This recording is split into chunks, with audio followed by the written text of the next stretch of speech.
Hi, I have here an ALFA project 357 UK legal revolver, and this has been purchased from Westlake Engineering from a chap called Alan Westlake, who has modified the cylinder. It is clear,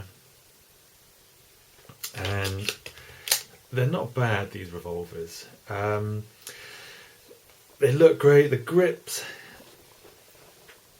are wood grips, although they very much sound very plasticky, but they have this kind of stipple effect on the grip there, so it feels good on the hand. It's a nice size grip, so it fits my hand rather well. One thing though, there's a slight bit of play on there, and without over tightening these screws, which I don't want to do, there still remains a tiny little bit of movement on there. It's pretty standard stuff. You have the cylinder release as you'd expect to find it. That comes out okay. It has the front orange tab on the sight, standard rear sight, which you can adjust elevation and windage. And one of the things I'd probably like to explain a bit more about this particular revolver is the experience that you have while shooting it.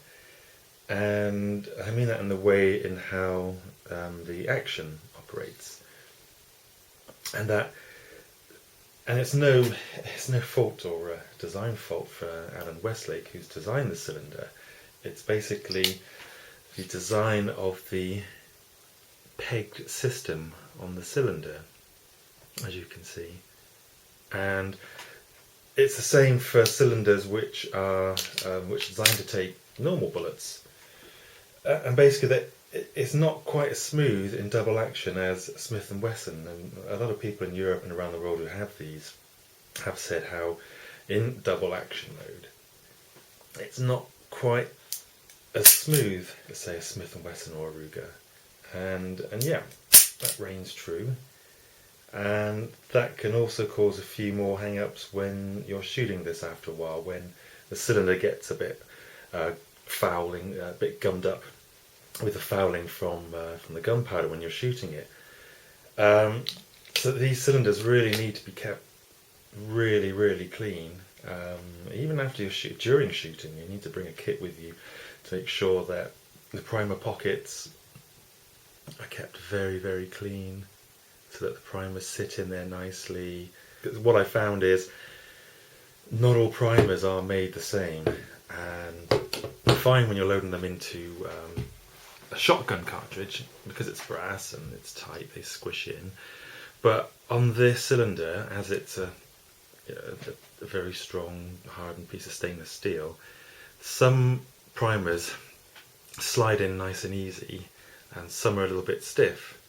Now, it's the stiff ones you want to press in, as they'll be held in the pocket and of course nice and flush. And with the ones that are perhaps a little thin, as you're shooting the revolver, the recoil knocks them out a little bit. So as you're cycling the cylinder, it can bind. You have to help it along, or pop the cylinder out and just check what's going on and re-put it in again. And yeah, that can detract from the shooting experience. Of course it will. You don't want hang-ups as you're shooting.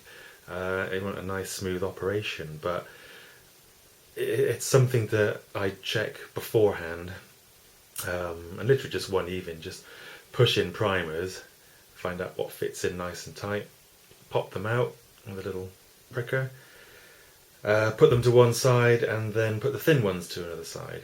Those two things, the fouling, keeping the cylinder, and inside everything really nice and clean, is essential for smooth operation and firing the gun, which is, after all, the experience you want shooting a revolver.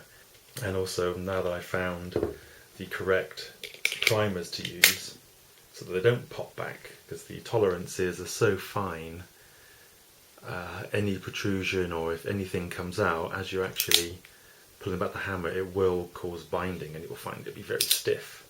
It's not tremendously smooth. If you can see, it's not going around too smooth, but I shoot a single action, simply because it's far more accurate, lighter trigger. It's not the cheapest revolver out there.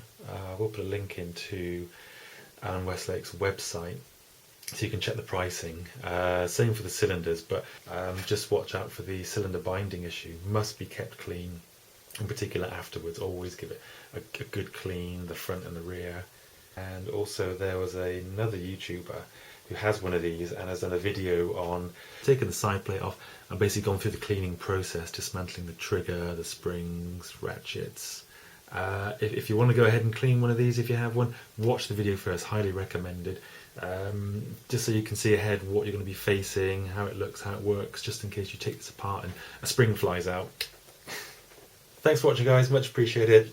Safe shooting.